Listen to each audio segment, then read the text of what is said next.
ہمارے ہاں پاکستان میں لاہور میں ایک بڑا افسوسناک واقعہ ہوا ایک خاتون کے ساتھ ریپ کا، اور مجرمین جو ہیں ان کو اب کٹہرے میں لایا جا رہا ہے۔ اللہ کرے جلد انصاف ہو ان کے ساتھ۔ کچھ بحثیں ضمن میں پیدا ہوئیں، میں چاہتا ہوں اس پر آپ کی بھی رائے سامنے آئے۔ ہمارے عام طور پہ جب اس طرح کے کوئی واقعات ہوتے ہیں، سوسائٹی کا ایک عمومی رد عمل، بالخصوص وہ لوگ جو ایک مذہبی شناخت رکھتے ہیں، جن کے اندر ایک روایتی، جس کو آپ کہتے ہیں پاکستانی ماحول کا اثر ہوتا ہے، وہ ایک بات کہتے ہیں، اور کسی حد تک ہمارے جو لیڈر ہیں یا ہمارے جو افسران ہیں ان کی زبان سے بھی سامنے آ جاتا ہے، بلکہ اس کی ایک مثال بھی آئی سامنے۔ وہ کہتے ہیں کہ ریپ بڑا افسوسناک واقعہ ہے اور اس سے لوگوں کو پکڑ کے عبرتناک سزا بھی دینی چاہیے، لیکن اس کے جو محرکات ہیں ان میں ایک بنیادی محرک جو ہے وہ بے حیائی کا ہے، عورتوں کا اس طرح آزادی سے باہر نکلنے کا ہے۔ تو یہ کام اگر آپ روکیں گے، ڈرامے ہمارے ہاں ٹی وی پہ دکھائے جا رہے ہیں، اس کی وجہ سے وہ جنسی تحریک پیدا ہوتی ہے اور لوگ پھر اس آبرو باختگی پر اتر آتے ہیں۔ تو یہ جو ایک ریپ کا یا عصمت دری کا پس منظر یا اس کی ایک وجہ بیان کی جاتی ہے، اس کو آپ کیسے دیکھتے ہیں؟ میرے نزدیک دیکھیے، اس میں ہر طبقے سے کچھ مختلف توقعات ہوتی ہیں۔ لوگ اگر حکومت میں ہیں، نظم و نسق چلا رہے ہیں، ان کے پاس طاقت ہے، تو ان کا یہ کام نہیں ہے کہ وہ یہ باتیں کہیں۔ ان کی اولین ذمہ داری یہ ہے کہ جو معاشرہ ان کے سپرد کیا گیا ہے وہ اس میں امن قائم کریں۔ مجرموں کی گوشمالی کرنا، ان کا پیچھا کرنا، ایسی حفاظت فراہم کرنا کہ لوگ بغیر کسی تردد کے صبح شام باہر نکل سکیں، ان کی ذمہ داری یہ ہے۔ انہیں نہ اس طرح کے آزار پیش کرنے چاہیے، نہ اس موقع پر ایسی باتیں کرنی چاہیے۔ سر جوڑ کے ہمیشہ بیٹھنا چاہیے اور یہ دیکھنا چاہیے کہ ان کی جو ذمہ داریاں وہ انہیں کیسے ادا کریں۔ ایک دوسرا پہلو وہ ہے جس میں حکمران بھی شامل ہیں اور باقی لوگ بھی شامل ہیں، وہ یہ ہے کہ بحثیت مجموعی یہ دیکھا جائے اور اس کی بڑی سائنٹیفک طریقے سے تحقیق کرتے رہنا چاہیے کہ کسی معاشرے میں کیا چیزیں جرم کے محرکات بنتی ہیں۔ یہ بڑی سادگی کی بات ہے کہ آپ یہ کہہ دیں کہ اچھا فلاں لباس یہ پہنا ہوا تھا، نہیں، جرم کے محرکات کا اس کے بہت اندر اتر کر جائزہ لینا چاہیے۔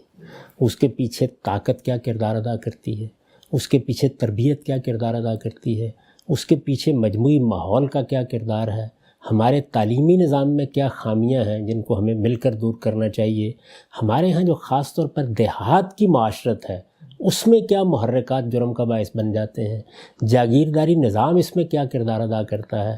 تو ایک اچھی سوسائٹی یا اچھی معاشرت میں حکمرانوں کا کام صرف یہ نہیں ہوتا کہ وہ اپنے لوگوں کی مجالس منعقد کر لیں، ایک تقریر فرما دیں، ایک افسر کا تقرر کر دیں۔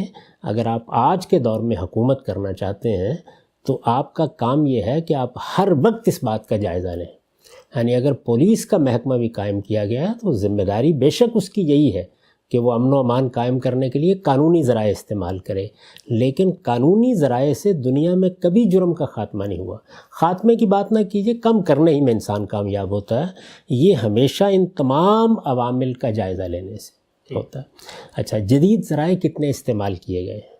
لوگوں کو تحفظ فراہم کرنے کے لیے آپ نے جو آج کل کے زمانے میں اللہ تعالیٰ نے اسباب پیدا کیے، ان کو کہاں تک استعمال کیا ہے؟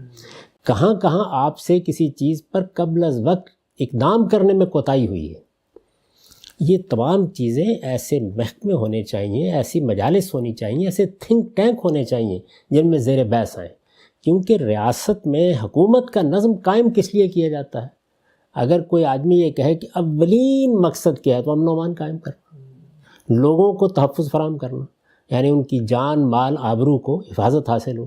میں کئی مرتبہ یہ عرض کر چکا ہوں کہ حکومت تو اصل میں اپنا جواز ہی اس سے پیدا کرتی ہے، ورنہ بھائی ہمیں کیا مصیبت ہے کہ ہم اپنے اندر سے کسی شخص کو اپنا حاکم بنا کے بیٹھ جائیں۔ یہ جو کچھ بھی ہم ٹیکس دیتے ہیں یا ایک حکومت قائم کرنے کی صحیح کرتے ہیں یا حکمرانوں کی برتری کو مانتے ہیں، یہ ایک کانسٹیبل کو یہ حق دیتے ہیں کہ وہ ہمیں کھڑا کر دے جہاں پہ چاہے، یہ اس لیے تاکہ امن قائم ہو، لوگوں کی عزت کی حفاظت ہو، ان کے مال کی حفاظت ہو، ان کی جان کی حفاظت ہو، اسی مقصد کے لیے کرتے ہیں نا۔ تو یہ جان کی حفاظت، آبرو کی حفاظت، یہ محض لیکچر دینے سے نہیں ہوگی، اس کے لیے آپ کو ہر وقت اپنی سوسائٹی کو سمجھنے کا عمل کرنا چاہیے۔ یہ تو حکمرانوں کا بھی کام ہے اور اسی طریقے سے ریاست کے تمام اداروں کو اس میں اپنی ذمہ داریوں کو پوری کرنی چاہیے۔ عدلیہ دیکھے کہ وہ اس معاملے میں جو کردار ادا کرتی ہے اس میں کیا خامیاں ہیں، پولیس دیکھے کہ اس کا عمومی رویہ کیا ہوتا ہے۔ یعنی یہاں سے بات نہیں شروع ہونی چاہیے کہ آپ نے مارنے کے لیے کسی کو جانا ہے یا پکڑنے کے لیے جانا ہے۔ آپ نے دیکھا ہوگا کہ اکثر ہمارے ہاں اس موقع پر گفتگو ہوتی ہے، اب اس کو لٹکا دیجئے، یہ کر دیجئے، وہ کر دیجئے۔ یہ تو بالکل ایک انتہائی عمل ہے، ضرور سزا دیں اور عبرتناک بھی دیں، لیکن سزا سے بات شروع نہیں ہوتی۔ جرم کہاں سے پیدا ہو رہا ہے، اس کے محرکات کیا ہیں، لوگوں کے اندر یہ ساری چیز کیوں پیدا ہو رہی ہے، اس کے اسباب کو دیکھنا۔ اس کے اسباب کو دیکھ کے بعد ایک اور چیز سامنے آتی ہے، وہ یہ ہے کہ اسباب کا جب آپ جائزہ لیتے ہیں تو اس کا مطلب یہ نہیں ہوتا کہ لوگوں کو آپ نے ان کی آزادیوں سے محروم کر دینا ہے، نہیں، ان کی آزادی بجائے خود ایک بہت بڑی قدر ہے، اس کا لحاظ رکھتے ہوئے آپ نے جرائم کو ختم کرنے کی صحیح کرنی ہے۔ یہ بڑا مشہور واقعہ ہے، رسالت مآب صلی اللہ علیہ وسلم کے زمانے میں ہوا، جس میں مسجد نبوی میں رسول اللہ صلی اللہ علیہ وسلم کی موجودگی میں نماز پڑھنے کے لیے آتی ہوئی ایک خاتون کو ریپ کر لیا گیا۔ یہ واقعہ بیان ہوا ہے نا روایتوں میں۔ اس موقع پر دیکھنا چاہیے رسالت مآب صلی اللہ علیہ وسلم کا رخ مجرم کی طرف تھا یا عورت کی طرف تھا۔ تو مذہبی لوگوں کو بھی اس سے یہ سبق حاصل کرنا چاہیے کہ جب اس طرح کا بڑا حادثہ ہو جائے تو وہ لباس کا جائزہ نہ لیں، ادھر دیکھیں کیا صورتحال ہے۔ یعنی پیغمبر اس وقت ایک منصب پر بھی تھے، پیغمبری کا منصب تو خیر ہر منصب سے بالا تر ہے، لیکن ریاست کے حکمران کی حیثیت سے رسول اللہ صلی اللہ علیہ وسلم نے کیا طریقہ اختیار کیا؟ یعنی کیا یہ کیا کہ اگلے دن سے خواتین مسجد میں نہیں آئیں گی؟ اچھا فلاں جگہ پر چونکہ لائٹیں نہیں لگی ہوئیں تو اس لیے لوگ اپنی لالٹن لے کے نکلیں گے؟ یہ تو نہیں کیا نا۔ یعنی سب سے پہلے مجرم کی طرف آپ نے رخ کیا اور اس کو سزا دی، بڑی عبرتناک سزا دی ہے۔ تو حکومت کے معاملات کو ادھر سے دیکھنا چاہیے، لیکن کیا رسول اللہ صلی اللہ علیہ وسلم یہی کر رہے تھے صرف؟ یعنی صرف یہ عبرتناک سزا ہی آپ نے دی؟ اس کے ساتھ لوگوں کی تعلیم، تربیت، ان کو کیا کرنا ہے کیا نہیں کرنا، وہ چیزیں اصل میں اس موقع پر بیان کرنے کی نہیں ہوتی، وہ پوری ریاست اور سوسائٹی اور معاشرت کی تعمیر کا معاملہ ہے۔ اس سے ایک تہذیب بھی پیدا ہوتی ہے، اس تہذیب میں یہ چیزیں بھی سکھانے کی ہوتی ہیں کہ ہمارے لباس کیا ہونے چاہیے، ہمارا رہن سہن کیا ہونا چاہیے، ہمیں کن احتیاطوں کو ملحوظ رکھنا چاہیے، اپنے بچوں کے بارے میں کیا دیکھنا چاہیے، بڑوں کے بارے میں کیا دیکھنا چاہیے۔ یہ ساری چیزیں تہذیبی سطح پر بیان ہوتی ہیں، یہ اس تنقیدی سطح پر بیان کرنے کی چیزیں نہیں ہوتی۔ تو جب آپ ان کو ان کی صحیح جگہ پر بیان کرتے ہیں تو یہ مؤثر بھی ہوتی ہیں۔ کون احمق یہ کہے گا کہ جو کچھ بھی آپ کا معاشرہ اس کی رعایت ملحوظ رکھے بغیر آپ کو اقدام کر دے؟ عام حالات میں رکھا ہی جاتا ہے، لیکن اگر ایک موٹو وے ہے اور آپ نے عمومی تاثر یہ پیدا کیا ہے کہ اس میں لوگ حفاظت سے جا سکتے ہیں، تو پھر کوئی خاتون نکلے گی نا۔ تو اس موقع پر آپ کی توجہات کا مرکز یہ ہونا چاہیے کہ ہم سے کیا غلطی ہوئی ہے، یعنی ریاست سے کیا غلطی ہوئی ہے، وہاں قانون میں کیا خامی رہ گئی، موٹر وے کا انتظام کرنے میں کیا خرابی پیدا ہوئی، ہمارے رسپانس میں یہ صورت کیوں پیدا ہو گئی، ایک خاتون نے مدد مانگی تو وہ کیوں بر وقت نہیں پہنچ سکی۔ تو ساری توجہات کا مرکز ریاست کی سطح پر یہ ہونا چاہیے۔ باقی دانشوروں کو، علماء کو، ہر ایک کو اپنی قوم سے خطاب کرنا چاہیے اور یہ بتانا چاہیے، اور اس میں پابندیاں لگانے یا کنڈمنیشن کا رویہ یہ کوئی صحیح رویہ نہیں ہوتا۔ اصل میں شعور پیدا کرنا، یعنی میرے اندر خود یہ احساس پیدا ہو کہ مجھے گھر میں ہونا ہے تو کن چیزوں کا خیال رکھنا ہے، باہر ہونا ہے تو کن چیزوں کا خیال رکھنا ہے۔ تو یہ ایک تہذیبی روایت ہمیشہ بنتی ہے، اور تہذیبی روایت کی نگہداشت کرنا، اس کے بارے میں حساس ہونا، اس سے متعلق لوگوں کی تربیت کرنا، اور تربیت کا اسلوب اس طرح نہیں اختیار کرنا چاہیے کہ آپ کوئی آسمانی مخلوق الگ سے کھڑے ہیں، جیسے ہمارے یہاں مذہبی طبقہ اپنی الگ سے ایک شناخت پیدا ہو جاتا ہے اور اس کے بعد کنڈمنیشن کے بیانات جاری کرنا شروع کر دیتا ہے۔ نہیں، اس کو ایک تہذیبی روایتی کے طور پر بیان بھی ہونا چاہیے۔ جب آپ شفقت کے ساتھ گفتگو کرتے ہیں، اپنی بیٹیوں سے گفتگو کرتے ہیں، اپنی بہنوں سے گفتگو کرتے ہیں، آپ مردوں سے گفتگو کرتے ہیں، بچوں سے گفتگو کرتے ہیں، تو وہ ان کے دل میں اترتی ہے۔ لیکن جس وقت یہ رویہ اختیار کیا جاتا ہے اور پھر اس میں بے حیائی اور عریانی اس طرح کے الفاظ جو ہیں وہ ہم اپنی اصل میں پرانی تہذیبی روایت کی روشنی میں بول رہے ہوتے ہیں۔ اب بے حیائی ہے کیا، عریانی ہے کیا ایک ذرا آستینوں پر اٹھ جائے تو بے حیائی شروع ہو جاتی ہے۔ اگر کسی سوسائٹی کے بیمار ذہن کا معاملہ یہی ہو گیا ہے کہ ذرا کسی نے اپنی پنڈلی سے شلوار اٹھائی اور اس کے بعد آپ پاگل ہو گئے، تو اس کا مطلب یہ ہے کہ علاج ان لوگوں کا کرنا چاہیے اور ہمارا رخ بھی اسی جانب ہونا چاہیے۔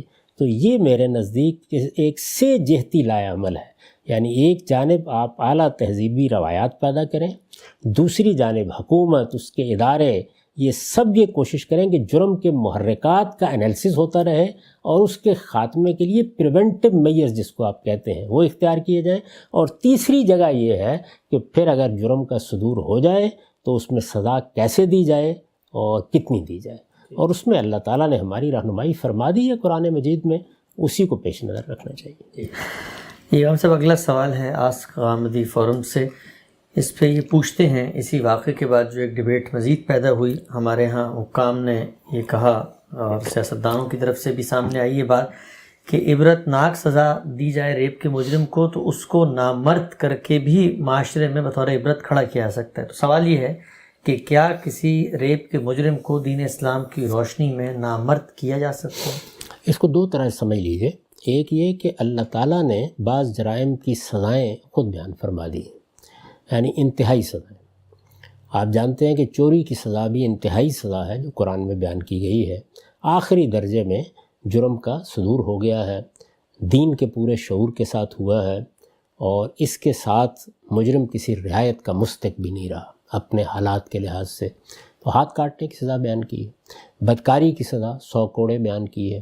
اسی طریقے سے جب نیوسنس پیدا کرنے والے جرم ہو جائیں، جن کو قرآن مجید فساد سے تعبیر کرتا ہے، یعنی جان مال آبرو کے خلاف کوئی شخص اٹھ کھڑا ہو، جتھے بن کے لوگوں پر حملہ آور ہونے شروع ہو جائے، انہی میں ایک چیز ظاہر ہے کہ یہ ریپ بھی ہے۔ اس میں جرم سادہ نہیں رہتا، یہ بڑی جسارت ہو جاتی ہے، اور جس عورت کے ساتھ یہ معاملہ ہوتا ہے آپ اندازہ ہی نہیں کر سکتے کہ اس پر کیا گزر جاتی ہے، یہ فساد کا جرم ہے۔ اللہ تعالیٰ نے قرآن مجید میں اس کے لیے کچھ سزائیں بیان کی ہیں، اور وہ بھی اس طریقے سے بیان کی ہیں کہ یہ بتا دیا ہے کہ ان میں سے جو سزا بھی حالات کے لحاظ سے موزوں ہو وہ دی جا سکتی ہے۔ 4 سزائیں ہیں وہ بیان کر دی ہیں۔ ان سزاؤں کو بھی دیتے وقت بہت سے شرائط و حدود ہیں، یعنی آپ نے یہ سزائیں دینی ہیں تو ظاہر بات ہے کہ آپ دیکھیں گے نا کہ مجرم کی نوعیت کیا ہے، اس کے احوال کیا ہیں، جرم کس طریقے سے ہوا ہے۔ خود اللہ تعالیٰ وہاں بتاتے ہیں کہ اگر مجرم نے اپنے آپ کو خود سرنڈر کر دیا، یعنی جرم کے بعد گویا اس کے اندر ایک انابت پیدا ہوئی، تو پھر آپ عام جرم کے طریقے پہ اس سے معاملہ کریں۔ یہ وہاں پر بھی بیان کر دیا گیا ہے۔ 4 سزاؤں کو اگر آپ دیکھیں تو وہ اوپر سے چلتی ہیں، یعنی سخت ترین سزائیں، اور اس کے بعد نیچے آتی چلی جاتی ہیں۔ یعنی پہلی سزا بیان ہوئی ہے تقتیل، عبرت ناک طریقے سے قتل کر دینا۔ پھر اس کے بعد سلیب، یہ سلیب پھانسی نہیں ہے، یہ وہ ہے جس کا ذکر آپ سیدنا مسیح کے باب میں پڑھتے ہیں۔ پھر تیسری سزا بیان ہوئی ہے کہ ان کے ہاتھ پاؤں مخالف سمتوں میں کاٹ دیا جائے، اور چوتھی یہ بیان ہوئی ہے کہ ان کو علاقہ بدر کر دیا جائے تاکہ وہ کسی دوسری جگہ پر جائیں۔ اب علاقہ بدر کی بہت سی تعبیریں ہو سکتی ہیں، اصلاح خانے میں بھیج دیا جائے، یہ بھی اسی لیے رکھا گیا ہے کہ بعض موقعوں کے اوپر نوجوان ہوتے ہیں، یعنی اس طرح کی صورتحال سے دوچار ہو گئے، ضرورت ہوتی ہے کہ ان کو ماحول بدلا جائے، اصلاح کی جائے ان کی، تو اللہ تعالیٰ نے یہ سارے انتخاب رکھ دیے ہیں۔ یہ تو اللہ تعالیٰ کا قانون ہے جو اس نے بیان کیے ہیں۔ میرے نزدیک اس موقع پر جب خود اللہ تعالیٰ نے یہ چیزیں بیان کر دی ہیں تو سزا دیتے وقت انہی آیات کی طرف مراجعت ہونی چاہیے۔ کسی وجہ سے آپ یہ سزائیں نہیں دے سکتے، یا مجرم کے احوال کے لحاظ سے، اپنے حالات کے لحاظ سے آپ کسی مشکل سے دوچار ہیں، تو اس میں جس کو ہمارے فقہا کہتے ہیں سیاستاً پھر حکومت سزا دیتی ہے۔ بہت سی سزائیں ہیں جو اس وقت بھی، جب دین میں جو سزائیں مقرر کی گئی وہ انتہائی سزائیں ہیں، تو اگر انتہائی سزا نہیں دینی ہوگی کسی مجرم کو تو نیچے آئیں گے نا، تو نیچے کچھ سزائیں لوگوں نے ایجاد بھی کی ہیں، جیسے قید کی سزا ہے۔ اب جو اسلام کی بیان کردہ سزائیں ہیں ان میں تو کہیں قید کی سزا کا ذکر نہیں، یعنی نہ فساد کی سزاؤں میں ذکر ہے، نہ بدکاری کی سزا میں ذکر ہے، نہ چوری کی سزا میں ذکر ہے، نہ قتل کی سزا میں ذکر ہے۔ وہاں پر بھی جو 2 چیزیں ہیں وہ کیا ہیں، دیت یا پھر قصاص، یہی بیان کیا گیا نا۔ تو یہ ساری قید کی سزا جو آپ کے ہاں تعزیرات کا حصہ بنی ہے 10 سال 15 سال، یہ ظاہر ہے کہ اسی پہلو سے ہے کہ جہاں اللہ تعالیٰ کی سزا دینے کے لیے ضروری چیزیں میسر نہیں ہیں وہاں پر آپ پھر سزا کا تقرر کرتے ہیں۔ تو اس کو انسانی تجربات کی روشنی میں دیکھنا چاہیے۔ میں یہ تو نہیں کہتا کہ اس طرح کی سزا دینا کوئی ممنوع ہو جائے گا، لیکن اگر دینی ہے تو پھر انسانی تجربات پر مبنی چیزوں کو دیکھنا چاہیے کہ اس کے نتائج کیا ہوں گے، اس سے اس کے خاندان پر کیا اثر پڑے گا، یہ کوئی اصلاح کا ذریعہ بنے گا، اس میں عبرت کا کیا پہلو ہے ابھی تک مجھے یہ بھی سمجھ میں نہیں آیا۔ یعنی اس میں بہت سی چیزیں ہیں جن کے اوپر غور کرنا چاہیے۔ یہ ایسے ہی نہیں ہے کہ ایک جگہ سے آپ نے بات سنی اور اس کے بعد بہت سے ماہرین ہیں جو اس کے اوپر تبصرہ کر رہے ہیں، تو یہ اسی صورت میں اس طرف جانا چاہیے جب کہ وہ احوال جو اللہ تعالیٰ کی بیان کردہ سزا دینے کے لیے بیان ہوئے ہیں وہ میسر نہ ہوں، ورنہ جو سزائیں اللہ نے بیان کی ہیں وہ دیجیے، ان سے آگے کیا ہو سکتا ہے۔ استدلال کرنے کی حد تک کہا جا سکتا ہے جب اللہ تعالیٰ نے عبرت ناک طریقے سے بندے کو ختم کر دینے کی اجازت دے دی تو یہ تو بہت چھوٹی سی چیز ہے، آپ یہ سزا دینا چاہتے ہیں تو دے لیں۔